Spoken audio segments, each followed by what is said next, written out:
in 2018, midsummer, I was working night shifts at a grocery store.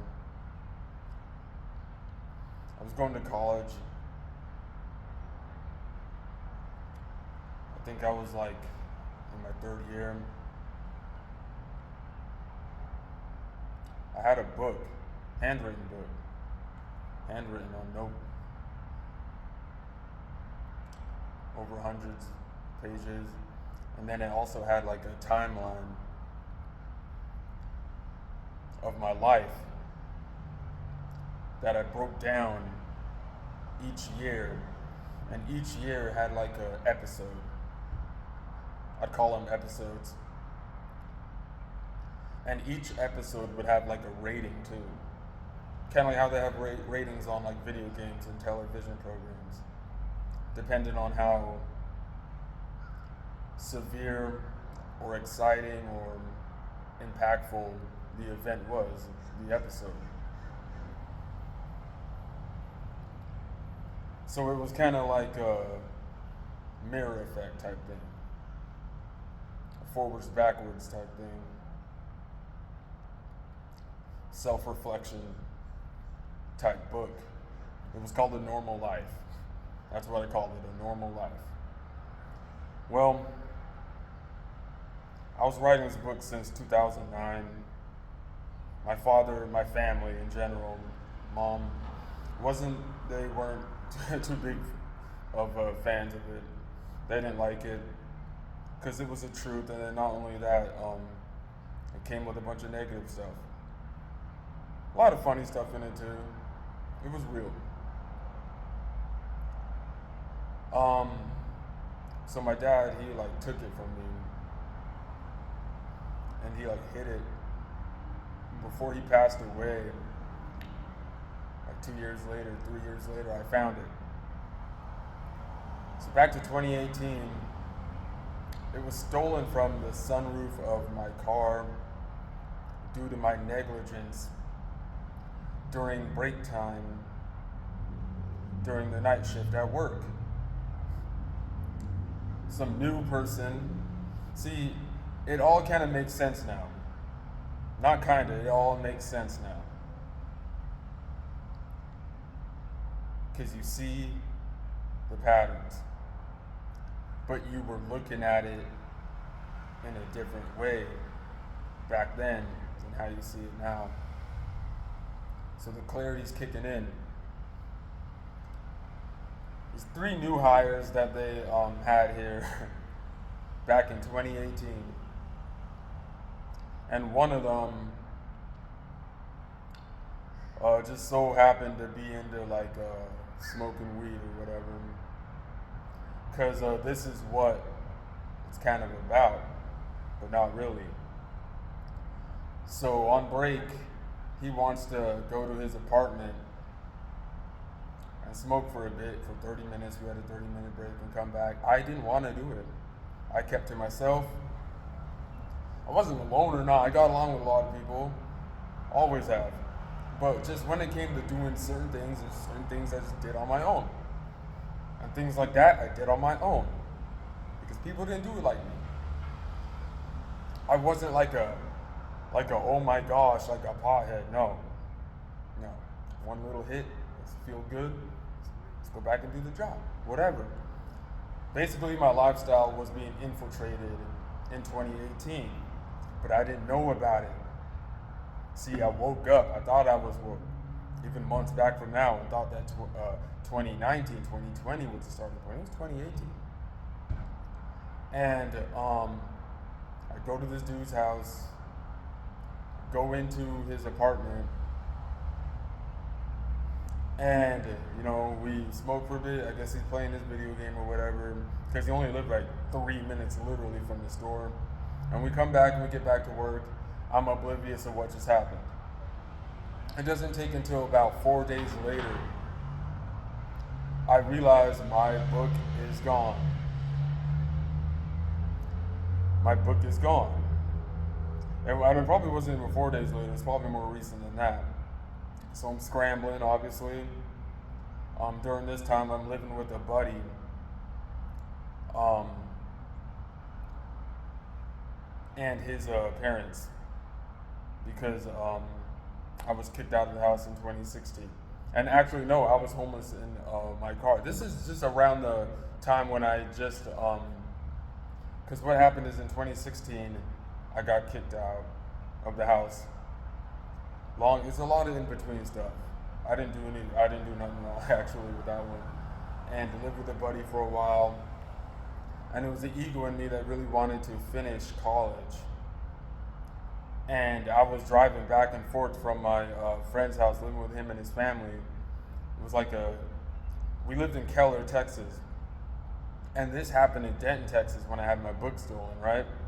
So I'm trying to retrace all the, go backwards and everything. And, during this time in my life, I'm doing a lot, doing too much, doing a lot of positive things, doing a bunch of negative things, being kind of negligent, I'm careless. My cars the cars that were handed down to me from my older brother could have been taken care of much better. The first one was a white Hyundai, like a white Hyundai Sonata or something like that. I think I had that one for like 2 years, broke down, didn't need to. Got tricked too. My buddy put a whole speaker system in it too, and then I ended up only selling it for $500. Awful, got tricked. Just so many shifts that were missed. So many things that you didn't see. So throughout my life, I really had the leapfrog effect. I know I'm getting off topic here, but it's so much to this that I have to simplify it. I'm leapfrogging, I'm going from start to here. This is where we are now. This is why we're here right now. And why we're speaking on this sooner or later will add up to a lot of things that's going on.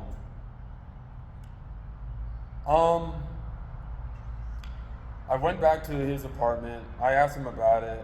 Hey, have you seen I had a book I was writing, and it was a lot, man. It had not only the actual book, but then it had all the current episodes too that were currently happening in my life.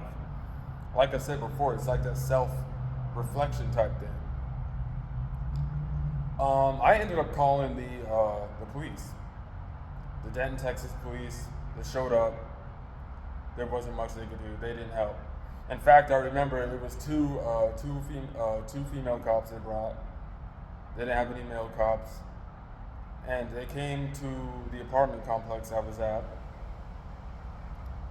Recalling all this allows me to know that they kind of already knew about me. I was everywhere. I was working. I was going to clubs and bars. I was even going to the casino with a friend during this time. A friend who had family who did a lot with real estate.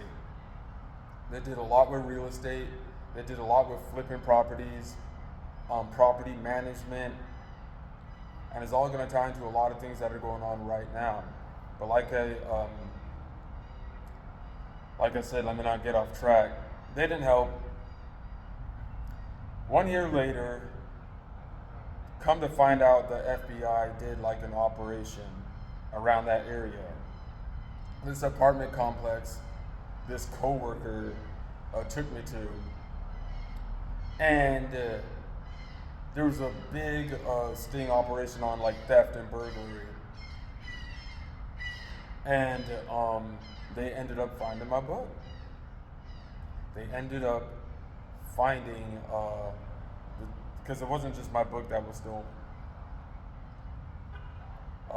My camera was taken. That had pictures on it. From spring break parties, from events with friends. I used to take a lot of pictures. My personal videos was on there.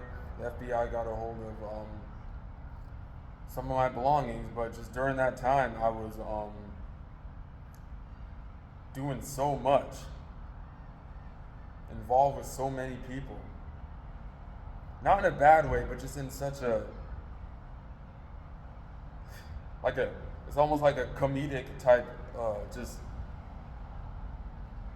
la la la la la la la, just doing so much with so many people. if I thought about the way I was doing things, I could have turned it into success. But it was more on the lower octave end. I didn't even end up contacting the FBI back about my belongings. I just kind of, it's not, I didn't purposely try to shun it. I just didn't take initiative to go get it, and I don't know why. I think I had another project I was doing that I was going to try to translate that over to. Or I tried redoing it, like on Microsoft Word or something. I didn't give up totally with it, but obviously I didn't follow through all the way with it. I missed work because that was the excuse I used. That I'm not even going to say here was more 100% a valid excuse. I ended up losing my night job, and I was jobless for about a month.